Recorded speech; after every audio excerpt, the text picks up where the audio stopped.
Guys ఈ వీడియోలో వచ్చేసరికి మనం వైబీఎం ట్రావెల్స్లో ట్రావెల్ చేయబోతున్నాం చెన్నై నుంచి విశాఖపట్నం. సో ఫస్ట్ మేము వచ్చేసరికి ఇంకా 1 అవర్ ముందే వచ్చేసాం. ఇక్కడ వచ్చేసరికి వైబీఎం ఆఫీస్ ఉంది. మొత్తం వైబీఎం ట్రావెల్స్ వచ్చేసరికి మొత్తాన్ని ఇక్కడ నుంచి స్టార్ట్ అవుతాయి అనుకుంటా. దాదాపు ఒక 40 బస్సెస్ అయితే ఉన్నాయి ఇక్కడ. సో వైబీఎం ట్రావెల్స్లో ఇవాళ ఎలా ఉంటుంది ఏంటన్నది డీటెయిల్గా మొత్తం చూద్దాం. ఇంతవరకు మన తెలుగు వాళ్ళు ఎవరు కూడా వైబీఎం ట్రావెల్స్ వ్లాగ్ అయితే సరిగ్గా చేయలేదు అనుకుంటున్నాను. మ్యాక్సిమం వైబీఎం ట్రావెల్స్లో అయితే అంతగా వీడియోస్ ఎవరు పెట్టలే. సో మనం అసలు వైబీఎం ట్రావెల్స్ ఎలా ఉంటుంది ఏంటి, ఆన్ టైం అన్నీ ఉంటాయా ఉండవా, అసలు స్నాక్స్ ఇస్తారా ఏంటి అన్నది మొత్తం అన్నీ చూపిద్దాం ఇవాళ. సార్ ఆఫీస్ ఎలా ఉంటుందో కూడా మీకు లాంగ్ చూపిస్తాను. వెయిటింగ్ హాల్ వచ్చేసరికి ఏసీ వెయిటింగ్ హాల్ ఇచ్చారు, చాలా బాగుంది. ఒకసారి చూపిస్తాను. ఒకసారి ఆఫీస్ లోపలికి ఎంటర్ అవుదాం. ఆఫీస్ వచ్చేసరికి చాలా పెద్దగా స్పేషియస్గానే ఉంది. అంటే కస్టమర్స్ వెయిటింగ్కి సరిపోతుంది. ఎందుకంటే బస్సెస్ అన్నీ ఒకసారే కాదు కాబట్టి టైమింగ్స్ బట్టి ఉంటాయి కాబట్టి. సో బస్ అయితే వచ్చేసింది ఫ్రెండ్స్. ఒకసారి ఇప్పుడు ప్యాసింజర్స్ అందరూ ఎక్కుతున్నారు. ఎక్కిన తర్వాత మనం కూడా ఎక్కుదాం. అండ్ ఫస్ట్ బస్ వచ్చేసరికి చెన్నై నుంచి విశాఖపట్నం వెళ్ళేదే స్టార్టింగ్ అనమాట. అంటే 6కి ఇక్కడ స్టార్ట్ అవుతుంది. సో వన్స్ లోన్కి ఎక్కి ఒకసారి చూద్దాం ఎలా ఉందో. ఇది వచ్చేసరికి డ్రైవర్ క్యాబిన్ ఫ్రెండ్స్.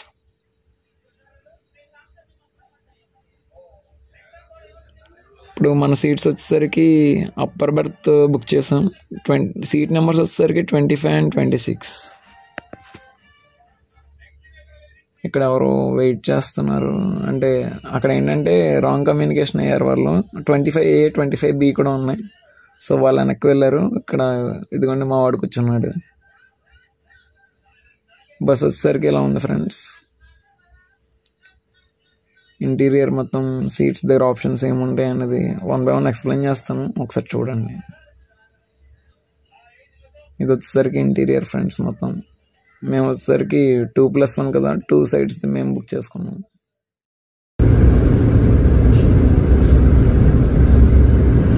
బస్ అయితే ఎగ్జాక్ట్గా ఆన్ టైంకే స్టార్ట్ అవుతుంది.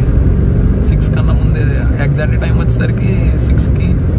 బట్ 5 minutes ముందే బస్సు స్టాప్ దగ్గర పెట్టారు. ఆన్ టైం అయితే స్టార్ట్ అవుతుంది. రీచ్ అయ్యే టైంకి ఏ టైం అవుతుందో చూద్దాం. బస్సు అయితే చెన్నై నుంచి స్టార్ట్ అయింది. ఈ బస్సు వచ్చేసరికి విశాఖపట్నం వరకు వెళ్తుంది. బట్ మేము వచ్చేసరికి తాడేపల్లిగూడెం స్టాప్ తీసుకున్నాం, అక్కడ దిగిపోతాం. ఫ్రెండ్స్ బస్సు ఎక్కేటప్పటికే వాటర్ బాటిల్ అనేది బాటిల్ హోల్డర్స్కి పెట్టించారు. అండ్ కాంప్లిమెంటరీ వచ్చేసరికి ఓన్లీ వాటర్ బాటిల్ ఒకటే ఇచ్చారు. ఎందుకంటే మాకు టికెట్ ప్రైస్ వచ్చేసరికి 1100 రూపీస్కి వచ్చింది. సో చీప్ కాస్ట్లో వచ్చినప్పుడు కాంప్లిమెంటరీస్ అనేవి తగ్గిస్తారని మేము అనుకుంటున్నాం.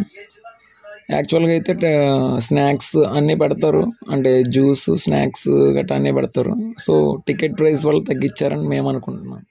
బస్సులో వచ్చేసరికి స్క్రీన్ ఇచ్చాడు. అండ్ ఏసీకి వచ్చేసరికి కంట్రోలింగ్స్ కూడా ఉన్నాయి. ఇలా తిప్పితే ఆఫ్ అవుతుంది.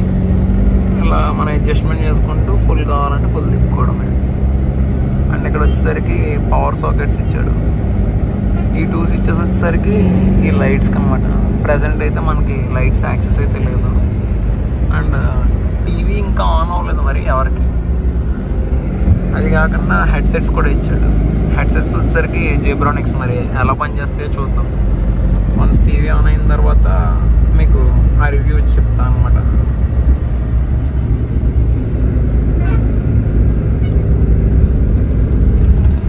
లగేజ్ వచ్చేసరికి కింద పెడదాం అనుకున్నాం, కాకపోతే పర్సనల్ అన్నీ ఉన్నాయి కాబట్టి ఇక్కడ పెట్టాల్సి వచ్చింది. అడ్జస్ట్ అవుతున్నాం అలా.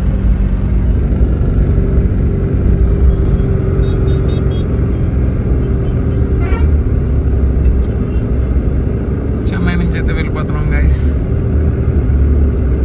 టైం వచ్చేసరికి 6:10 అయింది.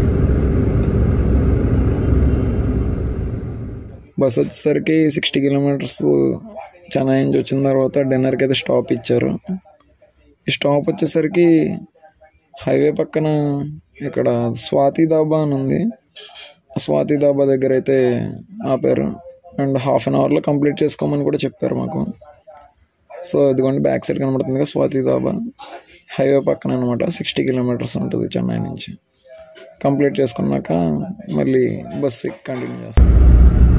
ఫ్రెండ్స్ బ్రేక్ కంప్లీట్ చేసుకొని మళ్ళీ బస్సు స్టార్ట్ అయిపోయింది. అండ్ ఇంకొకటి టీవీ గురించి రివ్యూ ఇస్తూ అన్నాను కదా, ఎందుకు అసలు టీవీ ఆనే చేయలేదు. మరి ఎందుకన్నది మనకి తెలియదు కానీ అసలు టీవీ అయితే ఆన్ చేయలేదు, లైట్స్ అయితే ఆఫ్ చేస్తారు ఇంకా. సో బస్ అయితే మళ్ళీ స్టార్ట్ అయిపోయింది.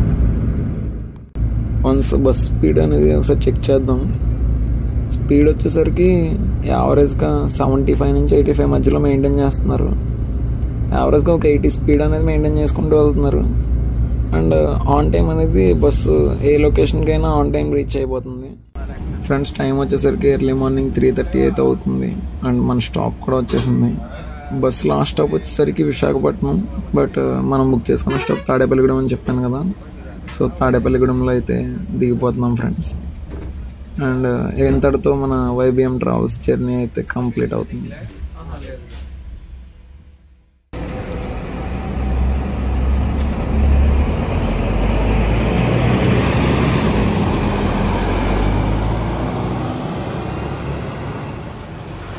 గైస్ మేమైతే ఇప్పుడే తాడేపల్లిగూడెం ముందు ఉంగుటూరు స్టాప్లో దిగిపోయాం. బస్ వచ్చేసరికి వైజాగ్ ఆన్ టైం రీచ్ అవుతుంది అనుకుంటా, ఎందుకంటే మా స్టాప్ కూడా ఆన్ టైం తీసుకొచ్చారు. సో ఇంతటితో అయితే ఈ వీడియో ఎండ్ చేస్తున్నా. వీడియో నచ్చినట్లయితే వీడియోకి లైక్ చేసి మీ కామెంట్ సెక్షన్లో మీ ఒపీనియన్ ఏంటో కామెంట్ చేయండి. అండ్ మన ఛానల్ సబ్స్క్రైబ్ చేసుకోండి. మరిన్ని వీడియోస్ కోసం బెల్ నోటిఫికేషన్ ఆన్లో పెట్టుకోండి.